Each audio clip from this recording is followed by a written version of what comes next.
Եթե չլներ Ռուսաստան այդ 44 օրյա պատերազմի ժամանակ, մենք մի շաբաթից պարտվելու էինք։ Սա օթից չեմ ասում, ես ասում եմ մարդ, որը քաջա տեղյակա ամեն ինչի մասին։ Մենք ունենք այսօր պետություն,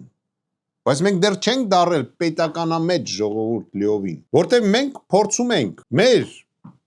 ղեկավարների սխալները ջարդել ուրիշ պետության վրա։ Ասենք լավ, Ռուսաստանը չի խառնվե կամ չի բանարե կամ լավ չի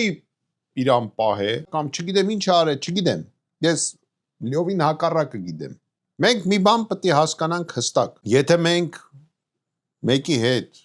ունենք ստրատեգիական պայմանագիր, դա միջազգային բանում չի նշանակում, որ նա իր հետաքրքրությունները պետք է դնի այն կողմ ու զբաղվի մեր հետաքրքրություններով։ Ռուսաստանը երբ է ասել, որ Ղարաբաղը, ասենք, Ադրբեջանի տարածք է։ Տենց հայտարարություն մենք լսել ենք։ Հիշեք հայտնի Ելցինի ելույթը։ Ասել, это трудный вопрос,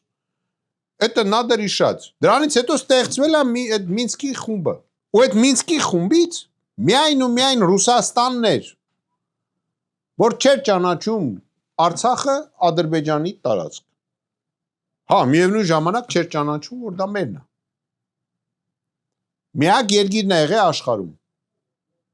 որը որ ինչ որ քաշում էր։ Բացի դրանից, այնպես չի, որ Ադրբեջանը լսել է Մոսկվային, որ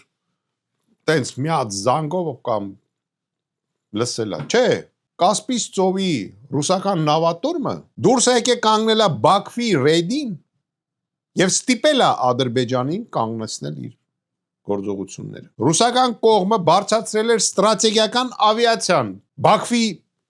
վրով թռնում էին արդեն։ Միայն դրանից հետո ալիվը կանգնե։ Դրա համար էլ Թուրքիան, հիշում եք, Էրդողանը շատ ծանր էր տարել։ Խես կանգնե։ Հիմա բացատրում եմ խիա կանգնե։ Այն մնացածը չասեմ, նորից եմ կրկնում։ Եթե չլներ Ռուսաստանը, մենք մի շաբաթ էլ չէինք դիմանա։ Եթե չլներ Ռուսաստանը, Թուրքիան բացահայտ էր մտնելու Երևան։